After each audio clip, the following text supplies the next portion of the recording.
Programme में एक बार फिर खुशामदीद बात हो रही थी। मुल्क की अदालती तारीख में पहली बार सुप्रीम कोर्ट की समाअत बराह रास्त नशर की गई।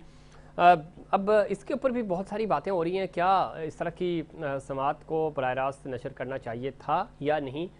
इसका फ़ायदा क्या होगा और ख़ास तौर पे आम आवाम को क्या फ़ायदा होगा? दूसरी चीज़, बहुत सारे वकला का टेस्ट केस भी ये साबित हुई समाअत।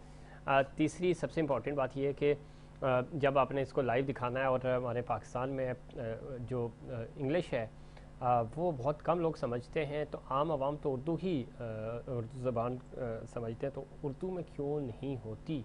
और फिर टेक्निकली जब हम बात करते हैं इसकी समाअत की और कोर्ट की, जो ख़ास तौर पे टर्मिनोलॉजी होती है वो वैसे ही इतनी मुश्किल होती है आइन लॉ की जब हम बात कर रहे होते हैं, तो वो कैसे आम आवाम समझेंगे और इसके फ़वाइद क्या हो सकते हैं? और ख़ास तौर पे जो चीफ़ जस्टिस साहब हैं उनके लिए उन्होंने आज ये कहा भी है कि मुल्क 57,000 केसेस का फ़ैसला चाहता है। ये तो वो केसेस हैं जो सुप्रीम कोर्ट के अंदर हैं। उसके नीचे जो कोर्ट्स हैं हमारी, चाहे वो सिटी कोर्ट्स हों, हाई कोर्ट्स हों, वो बेतहाशा केसेस उधर भी पड़े हुए लाखों की तादाद में। तो ये सारी चीज़ें कैसे होंगी? सस्ता फौरी इंसाफ जो एक स्लोगन है वो कैसे मुमकिन है? और चैलेंजेस, बहुत बड़े बड़े चैलेंजेस हैं और ख़ास तौर पे फ़ौजी अदालतों का बड़ा चैलेंज चीफ़ जस्टिस का आज का जो इक़दाम है, जहां वो प्रोटोकॉल नहीं ले रहे, जिस तरह उन्होंने हल्फबर्दारी में शिरकत की, उनकी मिसेज उनके साथ थी, तो ये वो सारी चीज़ें हैं। वैसे तो बाज़ार बड़े अच्छे ये सारे अमल नज़र आ रहे। माजी में हमने देखा कि चौधरी इफ्तिखार जब चीफ़ जस्टिस थे तो उन्होंने भी, उस वक्त ब्रेकिंग न्यूज़ होती थी, टिकट्स आते थे और अदालतों से बड़े सोमोटोज आते थे। ये सारी चीज़ें हो चुकी हैं, लेकिन इससे आम आवाम को और ख़ास तौर पे खुद इस बड़े इदारे को क्या फ़वाइद होंगे, इस पर बात करेंगे। हमें ज्वाइन किया जनाब बैरिस्टर अली ताहिर साहब ने, सीनियर कानूनदान हैं। बैरिस्टर साहब खुशामदीद कहते हैं आपको प्रोग्राम में। ज़फ़ीर साहब, thank you very much. Barrister साहब, एक तो सबसे पहले बताइएगा कि तारीख़ आज एक ज़ाहिर पहली बार सुप्रीम कोर्ट की समाअत हुई, जिसको टीवी चैनल्स पे, तमाम चैनल्स पे बराह रास्त दिखाया गया, बिल्कुल जैसे कोई इंडिया पाकिस्तान का मैच हो रहा होता है, बराह रास्त देखा जाता है। ये क्यों ज़रूरी समझा चीफ़ जस्टिस साहब ने कि ये समाअत जो है वो बराह रास्त होनी चाहिए? और आपकी क्या अंडरस्टैंडिंग्स हैं आने वाले दिनों में भी इसी तरह अब जितनी भी समाअत होंगी उन समाअतों को बराह रास्त ही रखा जाएगा? बिस्मिल्लाहिर्रहमानिर्रहीम। देखिए ज़फ़ीर साहब, मैं ये समझता हूँ कि एक आज पाकिस्तान के लिए हिस्टोरिक दिन है और बहुत से वकला हजरात जो है ये कई बार कह चुके थे कि इस तरह कोर्ट प्रोसीडिंग्स जो है, क्योंकि कोर्ट होता ही ओपन कोर्ट है, उसको कोई भी सुन सकता है और उसके अंदर एक ट्रांसपेरेंसी होती है, वो पब्लिक के सामने जस्टिस को डिस्पेंस करता है। तो जाहिर है अब टेक्नोलॉजी एडवांस हो गई है, वो बेशक अमेरिकन सुप्रीम कोर्ट हो या इंडियन सुप्रीम कोर्ट हो, वहाँ की स्ट्रीम्स जो हैं वो लाइव चलती हैं। मेरे जैसे जो स्टूडेंट्स ऑफ लॉ हैं वो उनसे सीखते हैं और जो है वो जो है ये मामला जो है ये एक्सेस टू जस्टिस का एक मामला समझा जाता है और उसमें मैं समझता हूँ कि बहुत बेहतरीन कदम है जो नए हमारे चीफ जस्टिस पाकिस्तान है। लेकिन एट द सेम टाइम जाहिर है शुरू में जरा जब समाअत शुरू हुई तो थोड़ा सा जरा एक फ्रिक्शन बेंच के बीच में नजर आ रही थी, जो शाम का पहर आते आते जरा थोड़ी सी जो है वो जो एक कुशीदा हालत थी वो जरा थोड़ी सी बेहतर हो गई थी और मैं समझता हूँ कि एक बेहतर order eight the end of the day जो है वो कोर्ट ने लिखवाया, जिसके अंदर मेरा नहीं ख्याल कि कोई भी ऐसा आदमी होगा जो उस ऑर्डर के ऊपर ऑब्जेक्ट कर सकेगा। रही बात कि क्या तमाम केस, तो मेरी नॉलेज में तो ये है कि चूंकि आज फुल कोर्ट बैठा था, इस वजह से ये प्रैक्टिस एंड प्रोसीजर को ही लाइव चलाया जाएगा ताकि कोर्ट के अंदर एक ट्रांसपेरेंसी आए, लोग देख सकें कि किस तरह प्रोसीडिंग चल रही है। मगर मैं ये कहना चाहता हूँ इज्जत माब चीफ जस्टिस और बाकी तमाम जजेस सुप्रीम कोर्ट के, which constitutes the supreme court under article 176, वो ये है कि ये जो लाइव स्ट्रीमिंग है ये मुल्क के हर कोर्ट में होनी चाहिए और कोई भी बंदा जो है वो किसी भी जगह पर बैठकर कोर्ट की प्रोसीडिंग्स को ऑब्जर्व करे, देखे उस प्रोसीडिंग्स को जिसमें वो इंटरेस्टेड हो। वो वकील हो सकता है, वो जनरल पब्लिक का कोई मेंबर हो सकता है, या ज़फ़ीर साहब वो आपकी तरह कोई सहाफ़ी भी हो सकता है। बिल्कुल होना चाहिए सर, ये दुनिया भर में होता है, जिस तरह आप शुरू में भी कह चुके हैं, इसमें कोई शक नहीं, हमें इस पर एतराज़ भी नहीं, बल्कि अच्छी खुशाइंद बात है। सभी ने इसको वेलकम किया। लेकिन हमारी जो ज़बान है वो उर्दू ज़बान है, यहाँ बोली समझी उर्दू ही जाती है। आप भी जानते हैं कि अंग्रेज़ी कितने लोग समझते हैं या बोल सकते हैं। तो ये जो, और वैसे भी हमारा लॉ सारा इंग्लिश में ही है, ये भी हमें पता है। तो ये उर्दू में नहीं हो सकता, या इस तरह की कोई तरकीब नहीं हो सकती, क्योंकि आम आवाम जब आप इसको टीवी पे दिखा रहे हैं, जो आप कह रहे हैं कि तमाम कोर्ट्स के अंदर, बार कोर्ट्स के अंदर, या कोई ऐसा जूम लिंक या कोई भी ऐसी चीज़ हो जहाँ पे रेलिवेंट या जिस बंदे को नीड है वो देख सके। लेकिन जब आप इसको बराह रास्त टीवी पे दिखा रहे हैं तो आम आदमी के लिए या तो उसके सबटाइटल्स चलने चाहिए या कुछ उर्दू में उसकी ट्रांसलेशन होनी चाहिए। आप नहीं समझते कि ये सब भी होना चाहिए ताकि लोगों को समझ भी तो आए कि बात हो क्या रही है? देखिए जफीर साहब, इसके मैं 3 पार्ट्स में जवाब दे देता हूँ। पहला जवाब तो डिपेंड करता है कि मैं पॉपुलर जवाब दूंगा या मैं प्रैक्टिकल जवाब दूंगा। तो मैं प्रैक्टिकल जवाब दूंगा, कोई जज्बाती बात नहीं करूंगा। और प्रैक्टिकल जवाब ये है कि law is a science in itself. जो हम ज्यूरिस्ट जो है उसको ज्यूरिस्प्रूडेंस कहते हैं जी। और कॉन्स्टिट्यूशनल लॉ एक बड़ा टेक्निकल सब्जेक्ट है। अब डी फैक्टो डॉक्ट्रिन को मुझे तो नहीं पता कि आप उर्दू में क्या कहेंगे, शायद आप मुझे बताएं तो मुझे समझ भी ना आए। या रेस जुडिकाटा को आप उर्दू में क्या कहेंगे, मैं शायद ना समझ सकूं। ये इसी तरह है कि जब आप डॉक्टर के पास जाते हैं तो वो आपको यही बताता है कि आपको हार्ट अटैक आया है या आपको स्ट्रोक आया है। बाकी वो मर्जाए कलब और इस तरह होता है, वो ज्यादातर डॉक्टर्स भी उसको नहीं समझते क्योंकि उनकी एजुकेशन इंग्लिश में हुई होती है। तो ये इस एक प्रैक्टिकलिटी को भी आप समझें कि हम भी जब अपने दफ्तर में बैठ के भी कानून पे बात करते हैं तो हम अंग्रेजी में ही बात कर रहे होते हैं। और जब हाई कोर्ट्स में भी केसेस चल रहे होते हैं तो वो ज्यादातर mostly for the most part अंग्रेजी में ही चल रहे होते हैं। ये उसकी एक प्रैक्टिकल साइड है, इसको आप इग्नोर नहीं कर सकते। हाँ, जहाँ तक मॉरल आर्ग्यूमेंट की बात है, आप ही की बात, सुप्रीम कोर्ट पहले जवाद ख्वाजा साहब उस बेंच को हेड कर रहे थे, वो एक फुल बेंच ये बात कर चुका है कि तमाम जो फैसले हैं वो उर्दू में आने चाहिए और अगर उर्दू में नहीं आते तो वो उर्दू में ट्रांसलेट होने चाहिए। बड़ी हद तक अब उर्दू में जो फैसले हैं वो ट्रांसलेट जो है वो हो भी रहे हैं as far as my knowledge is concern. तीसरी बात इसके अंदर ये है कि क्या एक्सेसिबिलिटी बेहतर अपनी जुबान की करनी चाहिए, तो वो तो सिर्फ जुडिशरी में नहीं, वो ब्यूरोक्रेसी में भी और हर जगह पे करनी चाहिए। जी बिल्कुल। लेकिन जफीर साहब, मैं आपसे ऑनेस्टली पूछता हूँ कि आपका और आपके चैनल का जो कॉन्ट्रैक्ट है वो भी अगर आप हमें दिखाएंगे तो वो भी इंग्लिश में ही है, जुबान में ही निकलेगा। तो ये एक प्रैक्टिकलिटी ऑफ थिंग्स है और मेरे ख्याल में अभी फॉर द मोस्ट पार्ट चीजें इसी तरह चलेंगी। ठीक है। वैसे अब इसमें कोई शक नहीं, हम समझ सकते हैं। ज़ाहिर हमारा जब लॉ भी सारी चीज़ें ही हमारे पास 1947 में इंग्लिश में ही आई हैं, गो कि हमने अपनी कौमी ज़ुबान को उर्दू डिक्लेयर किया, वो नाफिज़ुल अमल उस तरह हो नहीं सका। लेकिन अगेन मैं ये कहूँगा कि फिर इसको आप जिस तरह किसी भी आपकी अपनी फर्म है उसकी वेबसाइट पे जाके आप के केसेस से मुतालिक डेटा हासिल कर सकते हैं। इसी तरह जब हम सिंध कोर्ट, हाई कोर्ट या सुप्रीम कोर्ट पे जाते हैं तो वेबसाइट पे चीज़ें अवेलेबल होती हैं। तो इसको स्पेसिफिक कर दिया जाए ताकि फिर लाइव दिखाने वाला जो मामला है इस तरह, तो लिंक्स मौजूद हों, चीज़ें हों, लोग जाएं वहाँ पे उसको क्लिक करें, देखें, तो ये भी पॉसिबल है।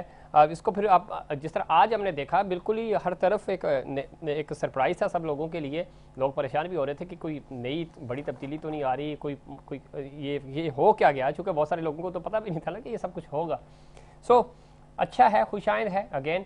लेकिन अब ये बताइए सर कि ये चैलेंज कितना बड़ा होगा? बज़ाहिर तो पॉपुलर फैसले लिए जा रहे हैं, चीफ जस्टिस साहब जिस तरह के इकदाम कर रहे हैं, जैसे मेरी अंडरस्टैंडिंग है, अब हम तो टेक्निकली इतना बात कर भी नहीं सकते ना अदालती मामलात पे, कि उनकी मिसेज उनके साथ हलफ लेते हुए साथ खड़ी थी। मॉरल सपोर्ट के लिहाज से तो सही है, लेकिन जिस तरह का आइनी ओहदा है, जितना बड़ा ओहदा है, तो क्या हम इस तरह का कोई किस तरह का अमल करना अच्छी बात है? आप इसको किस तरह देखते हैं? प्रोफेशनली तो मेरा नहीं ख्याल कि ऐसा होना चाहिए। अच्छा जफीर साहब, अब आपने कहा कि मैं तो बात नहीं कर सकता, लेकिन आपने वो तोप जो है वो मेरी तरफ रख दी और मैं तो खुद फ्रंट लाइन का सोल्जर हूँ, तो आप मुझसे ऐसी बात क्यों करवाना चाहते हैं? मैंने भी आपसे बड़ा कुछ सीख लिया है पिछले चंद सालों में और मैं भी आपको बड़ा मोहताज जवाब दूंगा। लेकिन 2-3 बातें कर लेते हैं जी। कि आप ये देखिए कि जो आप वाइफ का साथ खड़ा होने को कह रहे हैं, उसमें कोई इलीगैलिटी नहीं थी, ना उसमें कोई इमोरलिटी थी। सिर्फ ये था कि हमारा एक कल्चर है कि जहाँ पर वाइफ साथ खड़ी नहीं होती अमेरिका का एक कल्चर है कि वो वाइफ को साथ खड़ा करते हैं। तो इसमें कोई मेरा नहीं ख्याल कि कोई बड़ी क्रिटिकल बात थी या कोई बड़ी तारीफ करने वाली बात थी। ये तो एक कॉस्मेटिक्स हैं, अपीयरेंसेस हैं, उन्होंने बेहतर समझा, वाइफ ठीक साथ खड़ी हो गई। इस पे मैं काजी फाइज ईसा साहब का जुडिशियल कैरियर मैं डिसाइड नहीं कर सकता। मैं ये नहीं कह सकता कि वो अच्छे जज हैं क्योंकि वाइफ साथ खड़ी हुई थी, या वो बुरे जज हैं क्योंकि वाइफ साथ खड़ी हुई थी। उसको देखने के लिए मुझे उनके फैसलों को देखना पड़ेगा। अगर वो बेहतर फैसले करेंगे, इलेक्शन 90 दिन में कराएंगे, मिलिट्री कोर्ट्स को सेट असाइड करेंगे, ये जो कोर्सिव पावर स्टेट की इस्तेमाल हो रही है इसको रोकेंगे, सुप्रीम कोर्ट को यूनाइटेड, जो एक फ्रैक्चर्ड सुप्रीम कोर्ट है, इसको यूनाइटेड करके जाएंगे और सुप्रीम कोर्ट के केसों की पेंडेंसी को कम करके जाएंगे और अपना डिमीनर वकीलों के साथ जो है वो फेयर रखेंगे, तो मैं उनकी तारीफ करूंगा। और अगर वो ये सारे काम नहीं कर सकेंगे तो मैं बड़ा एहतराम और बिल्कुल हम्बली मैं उन पर तनकीद करूंगा। ठीक, बैरिस्टर साहब आखिरी पॉइंट आपसे लूंगा। एक्सपोजर की बात हो रही है, जो आपने कहा, जब हम ज़ाहिर है अगेन हम कोई यूएस की मिसालें यहाँ नहीं दे सकते, वहाँ वो कितना सिविलाइज्ड कंट्री है, वहाँ पे जस्टिस कैसा है, कैसे बिहेव करता है, वहाँ क्या कुछ नहीं होता और क्या कुछ होता है, वो सब आप जानते हैं। मैं उस तारीख में नहीं जाना चाहता। हमारे यहाँ पॉपुलर डिसीजंस लिए जाते हैं, हमारे यहाँ फैमिली एक्सपोजर्स होते हैं, हमारे यहाँ ये सारे स्टंट हुए हैं और चीफ जस्टिस, साबिक चीफ जस्टिस इफ्तिखार चौधरी साहब आपके सामने हैं। फैसले होना तो ये चाहिए ना कि आपके फैसले बोलें, इधर उधर नहीं। फिर दूसरा ये कि कहा यह जाता है कि आपका एक्सपोजर भी नहीं होना चाहिए, ताकि किसी भी तरह का कोई कहीं से लगे ना कि आप बायस्ड हैं या आप टिल्ड हैं किसी तरफ। तो ये भी तो एक प्रेशर होता है। हम इन चीज़ों को या तो कोई एसओपीज़, आप चूँकि कानून को बेहतर समझते हैं, कुछ एसओपीज़ होते हैं कि आप इन सारी चीज़ों से अवॉइड करते हैं। हमने जो थोड़ा बहुत पढ़ा या सुना तो उसमें यह है कि आप सोशलाइज नहीं होते ज़्यादा, ताकि किसी भी तरह का कोई इस तरह का गुमान पैदा ना हो कि आप टिल्ड हो रहे हैं या आपके फैसले इधर उधर हो रहे हैं। अच्छा जफीर साहब, इसके अंदर मैं बिल्कुल फेयर बात करूंगा। हो सकता है कि शायद आप समझें कि ये थोड़ा सा मैं क्रीज से बाहर निकल के खेल रहा हूँ, लेकिन इसके अंदर मैं शायद इतना जजेस को ब्लेम नहीं करूंगा जितना मैं सोसाइटी को और खास तौर पे मीडिया को ब्लेम करूंगा। और उसकी वजह ये है कि दो ऐसे ओहदे हैं पाकिस्तान में, एक पाकिस्तान की तमाम जुडिशरी जो एक ऑर्गन है उनके सरबराह चीफ जस्टिस ऑफ पाकिस्तान, और दूसरे इंतहाई मोहतरम हमारे सिपाही सलार जो आर्मी चीफ होते हैं, जो पाकिस्तान आर्मी के सरबराह होते हैं। वो एक इंस्टीट्यूशन के हेड हैं जो सबसर्विएंट है फेडरल गवर्नमेंट में, एक ब्राइस ग्रेड के ऑफिसर हैं, और फिर एक चीफ जस्टिस हैं जो जाहिर है पूरे एक ऑर्गन को ही लीड करते हैं। तो इन दोनों को जो इनका सियासत से कोई ताल्लुक नहीं है, लेकिन आप ये देख लीजिए कि एक छोटा सा बयान आता है तो 4-4, 5-5 घंटे मीडिया जो है प्राइम टाइम में उसके ऊपर बहस करता है। तो जब ये होगा तो जाहिर है at the end of the day all of us are men Zafir साहब, और हम सबको यहाँ पर कोई भी जो आपके स्टूडियो में लोग बैठे हैं या आपके स्टूडियो के बाहर गली में हैं या मेरे इर्द गिर्द जो लोग बैठे हैं, तमाम को ये शौक होगा या एटलीस्ट ये ख्वाहिश होगी कि लोग उनकी तारीफ करें, लोग उनको जाने, लोग उनके लिए तालियां बजाएं और लोग कहें कि वाह ये तो क्या ही बिल्कुल ठीक है, ये लेकिन भाई साहब मौजूदा ज्यादा लगता है। तो ये शायद हमने उन दो ओहदों के लिए एक एक्सपेक्टेशन रख दी है। और आज सुबह से ही आप देख लीजिए कि कोर्ट रिपोर्टर्स पहुंचे हुए थे कि काजी साहब ने 2 अंडे खा लिए, ब्रेड का एक स्लाइस खाया, घर से निकले तो जूते बिल्कुल साफ थे, BMW लेने से इनकार कर दिया, सबसे हाथ मिलाते हुए आए, गार्ड ऑफ ऑनर लेने कता कलामी माफ सर 2007 से पहले सर 2007 से पहले ये सब कुछ नहीं होता था, इसलिए मैं कह रहा हूँ ये एक ट्रेंड बनाया गया। अब मीडिया इसका जिम्मेदार जरूर है, लेकिन जिनका ये ट्रेंड बन रहा था वो भी उसमें बराबर के शरीक हैं। और दूसरा ये कि आपने कहा कि तारीफ, बिल्कुल आप अच्छा फैसला करें बैरिस्टर साहब, आप अच्छे वकील, आप केस अच्छा लड़ते हैं तो हम तारीफ करेंगे ना आपकी, लेकिन हम ये कैसे आपकी तारीफ करें कि आप बहुत अच्छे वकील नहीं हैं लेकिन आप बहुत अच्छी मॉडलिंग करते हैं, आप बहुत अच्छे सोशली एक्टिव हैं। तो ये तो आपका डोमेन नहीं है, आपका डोमेन ये है कि आप अदालत में कितना अच्छा केस लड़ते हैं। जब इन दो ओहदों का सियासत से कोई ताल्लुक नहीं है तो उनके कमेंट्स को सियासत के साथ मिलाकर डिस्कस जब किया जाता है तो मेरा ख्याल है कि शायद वहीं से प्रॉब्लम शुरू होती है।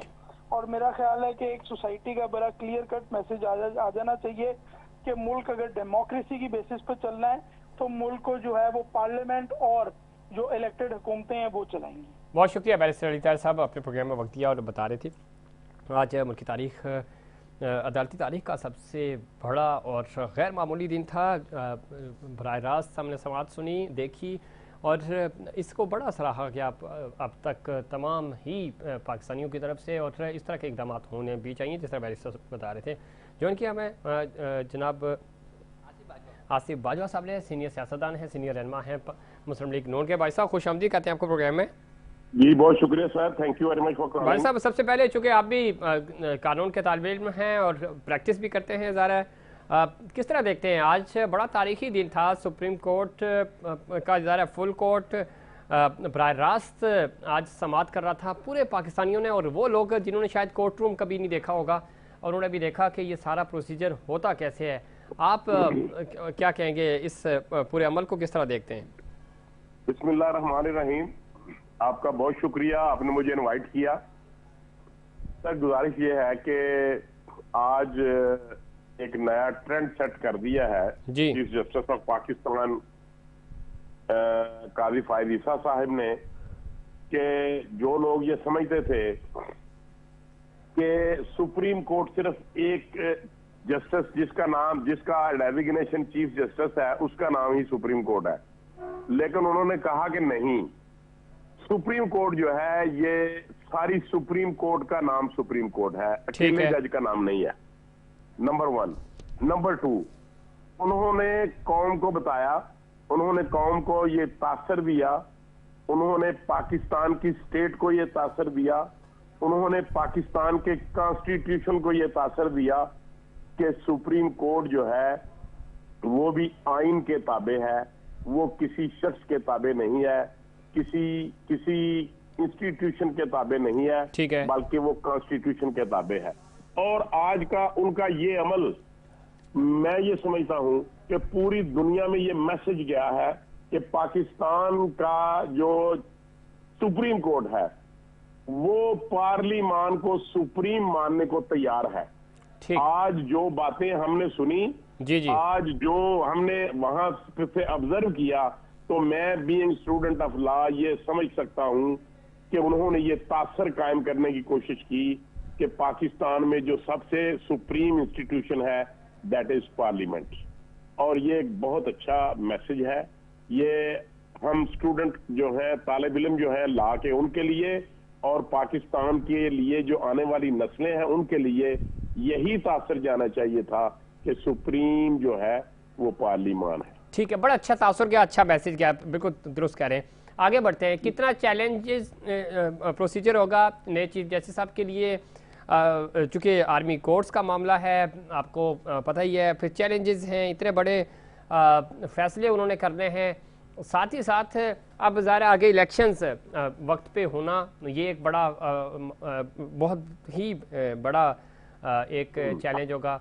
आप किस तरह देखते हैं इलेक्शंस? आपको लगते हैं कि अगले 2-4-6 महीनों में हो ही जाएंगे? 90 दिन में तो नहीं हो रहे, ये तो अंडरस्टूड है। मैं ये समझता हूँ सबसे पहले बात करता हूँ चीफ जस्टिस साहब को जो चैलेंजेस है, ये दुरुस्त है, ये दुरुस्त है कि बेशुमार चैलेंजेस है, लेकिन इन चैलेंजेस को कंट्रोल करने के लिए हम जो पार्लियामेंटेरियन हैं, जो पार्लिमान के लोग हैं, उनको चाहिए कि जो पार्लियामेंट के मामलात हैं, जो पार्लियामेंट के इश्यूज हैं, उनको पार्लियामेंट के अंदर ही सॉल्व करें और हर इशू को उठा के, जिस तरीके से इस वक्त वो डेंटिस्ट डॉक्टर अलवी साहब हैं, उन्होंने एक तजवीज दी कि इस तारीख को इलेक्शन होने चाहिए, लेकिन उन्होंने कहा कि राय ले लें अदालत से। तो मैं ये समझता हूं अदालत को अपना काम करने देना चाहिए और पार्लियामेंट को अपना काम करना चाहिए। पार्लियामेंट को हर काम को अदालत के ऊपर रेफर नहीं करना चाहिए, नंबर 1। नंबर 2, चैलेंजेस ये हैं कि पाकिस्तान के सुप्रीम कोर्ट में इस वक्त 54,000 केसेस पेंडिंग हैं। मैं ये समझ सकता हूं, मैं ये सोच सकता हूं कि अगर सुप्रीम कोर्ट में 54,000 हैं तो पाकिस्तान की जो 5 हाई कोर्ट्स हैं उनमें कितने लाखों केसेस होंगे। अगर वहां पे इतने होंगे तो डिस्ट्रिक्ट एंड सेशन कोर्ट्स में कितने लाखों केसेस होंगे। अगर लाखों cases district and session courts में है तो सिविल जजेस के पास, लोअर जुडिशरी के पास कितने केसेस पेंडिंग होंगे, ये अलमिया है पाकिस्तान का। और यही उनके लिए सबसे बड़ा चैलेंज है कि जो लोग समझते हैं कि हमें अदालतों से रिलीफ मिलेगा, उनके केसेस को जो इंसाफ होता है वो होता हुआ नजर भी आना चाहिए, और स्पीड जो है वो बेहतर होनी चाहिए। उनका काम है कि वो तमाम चीफ जस्टिस जो हाई कोर्ट के हैं उनसे उनको ऑर्डर करें कि आप एक टाइम फ्रेम सेट करें, उस टाइम फ्रेम के अंदर, और जो अमेंडमेंट सीआरपीसी में या सीपीसी में की गई हैं उनके मुताबिक अदालतों के फैसले होने चाहिए, ताकि आम आदमी को, गरीब आदमी को, जो लिटिगेंट हैं, जो एक नस्ल दूसरी नस्ल तीसरी नस्ल तक केसेस चलते आ रहे हैं, उनके फैसले ड्यू टाइम। बाजवा साहब, ये तो बात हो गई, अब अवाम की तरफ आ जाते हैं। फिर आखिरी सवाल मेरे पास वक्त कम है, लेकिन महंगाई बढ़ती जा रही है सर, अब अवाम को कोई रिलीफ कैसे मिलेगा? पेट्रोलियम मसनूआत में भी की कीमतों में भी ज़्यादा इजाफा हो रहा है, तो कुछ आप खुद अवामी सियासत करते हैं अवामी। मैं तो ये समझता हूँ कि जो उम्मीदें थी आम आदमी की कि शायद ये कुछ लोग ये कहते थे कि इलेक्शन हमने इतने देख लिए, हमें कुछ नहीं मिला, हमें महंगाई से वहां कुछ नहीं मिला, तो मैं ये समझता हूँ कि ये जो लोग थे जो इलेक्टेड नहीं थे, जो केयर टेकर थे, ये अच्छे फैसले करते और पाकिस्तान की मईशत को सहारा देते। जिस तरीके से इन्होंने बिजली चोरी और गैस चोरी वगैरह का काम शुरू किया था, इसी तरीके से जो टैक्स चोरी थी या जो टैक्स नहीं दे रहे थे या जो टैक्स कलेक्शन थी उसके ऊपर भी काम करते, और हर जगह पे सख्त हाथ डालते और अवाम को रिलीफ देते। जो बिजली चोर है उनको फंदे में लाते, और जो गरीब आदमी है उनको रिलीफ देते। पेट्रोल के ऊपर जो लेवी थी इन्होंने बढ़ाई है वो ना बढ़ाते तो शायद ये रिलीफ मिल सकता। और जो लोग कहते थे कि इलेक्शनों ने हमें क्या दिया, अब वो लोग फिर यही कहते हैं कि इलेक्शन से ही पाकिस्तान में तब्दीली आएगी, और जो असल हुकूमत है वो इलेक्टेड लोगों का काम है। इलेक्शन से तब्दीली तो आएगी सर, इलेक्शंस आपको होते हुए नजर आ रहे? यकीनी तौर पे जी, मैं तो समझता हूँ कि इलेक्शन जो है 2024 में हो जाएंगे इंशाल्लाह। 2024 हो जाएंगे, 2024 में हो जाएंगे इलेक्शंस। और साथ ही साथ मियां साहब की वापसी हो रही है, तैयारियां भरपूर हैं? पूरी तैयारियां हैं, बेमिसाल उनका इस्तकबाल होगा, और इंशाल्लाह तारीखी इस्तकबाल होगा। जो लोग अपने आप को कहते थे कि उनका ग्राफ बड़ा अप है, अब आप देखेंगे कि किस सियासतदान का ग्राफ अप है। इंशाल्लाह मियां मोहम्मद नवाज शरीफ साहब का इतना अच्छा शानदार इस्तकबाल होगा कि ना इससे पहले उसकी मिसाल मिलती है अभी, और ना उससे बाद में मिलेगी। तासुर दिया जा रहा है बाजवा साहब के कुछ डील के तहत वापस आ रहे हैं और फौरी तौर पे ज़रा उनको रिलीफ मिलेगा और फिर वो जाएंगे इलेक्शंस की तरफ। नहीं सर, कतई तौर पे डील नहीं करते, वो डील की बात नहीं है। वो तो उस वक्त भी अपनी बेटी मरियम नवाज का हाथ पकड़ कर आ गए थे जब वो लंदन में मुकीम थे, और उनकी गैर हाजिरी में जब उनकी अहलिया बीमार थी, हॉस्पिटलाइज्ड थी और बिस्तरे मर्ग पर थी, और वो उनको गैर हाजिरी में जब सजा सुना दी गई थी तो उनको पता था कि मुझे जेल जो एयरपोर्ट से बाहर नहीं निकलने दिया जाएगा, और उसके बावजूद वो आगे थे।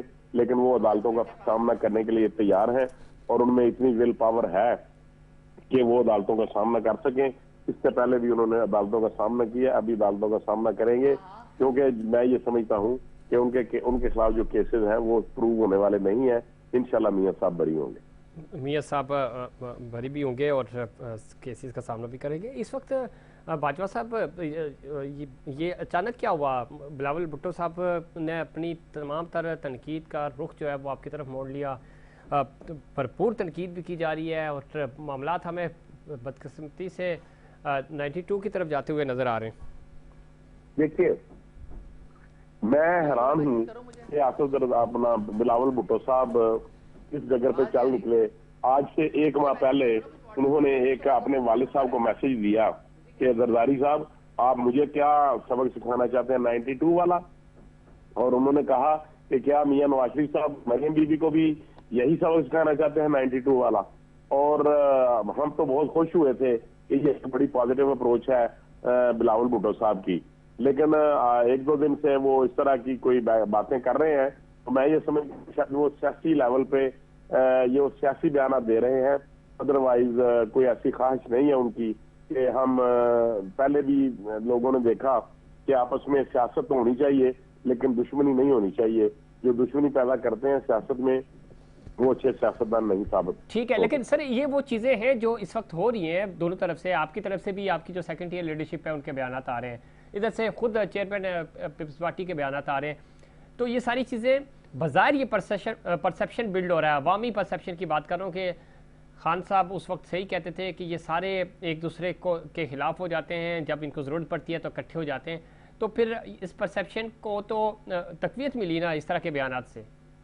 ये बात आपकी दुरुस्त है कि इस परसेप्शन को तकवीत मिली, लेकिन मैं फिर भी बड़े अदब से गुजारिश करूंगा कि अगर मेरा ख्याल है कि पीएमएलएन की तरफ से कोई जवाबी स्टेटमेंट नहीं दी गई और बड़े महज़ब अंदाज में और बड़े कूल माइंडेड होके हमारे जो लीडर हैं वो उनको जवाब दे रहे हैं। और हमारी ख्वाहिश और हमारी पार्टी की पॉलिसी भी यही है कि हम कोई ऐसा काम ना करें कि जिस तरह चेयरमैन पीटीआई ने एक नफरत की आग पैदा की और एक दूसरे के सामने लोगों को लाके खड़ा कर दिया। मैं ये समझता हूँ कि पाकिस्तान मुस्लिम लीग नून की क़यादत ऐसा हरगिज़ नहीं चाहती कि हम नफरत की सियासत करें और हम दुश्मनी तक ले जाएं। हम चाहते हैं कि हम सियासत को अवाम की फेवर के लिए, अवाम की तरक्की के लिए और इस मुल्क की तरक्की के लिए हमें सियासत करनी चाहिए, ना कि हम आपस में एक दूसरे के दस्तों गिरबान हो जाएं और नई नस्ल को नेगेटिव मैसेज आए। हमें पॉजिटिव अप्रोच को पैदा करना होगा और हमें नई आने वाली नस्लों के लिए मोहब्बत, अमन और आशिकी का पैगाम देना होगा। बहुत शुक्रिया जनाब आसिफ आजिज साहब, आपने प्रोग्राम में वक्त दिया। नाज़रीन, तमाम तर कोशिशों के बावजूद इस वक्त जो सियासी सूरत हाल है और ख़ासतौर पर इलेक्शंस, ज़ाहिर सियासी इस्तेकाम आएगा तो माशी इस्तेकाम भी आएगा इस मुल्क में। उसके लिए ज़रूरी है कि फ्रेश मैंडेट हो और आइन और कानून के मुताबिक इलेक्शंस हों। तमाम स्टेक होल्डर्स मिलकर ये फैसला करें, इलेक्शन कमीशन की जो जिम्मेदारी है और निगरान हुकूमत की जो जिम्मेदारियाँ हैं वो पूरी करें ताकि मुल्क तरक्की की तरफ गामज़न हो सके। नाज़रीन, ये था हमारा आज का प्रोग्राम। उम्मीद करता हूँ दीगर प्रोग्राम की तरह आज का प्रोग्राम भी आपको पसंद आएगा। मुझे और इनसाइड पाकिस्तान की पूरी टीम को दीजिए इजाज़त। अल्लाह निगहबान।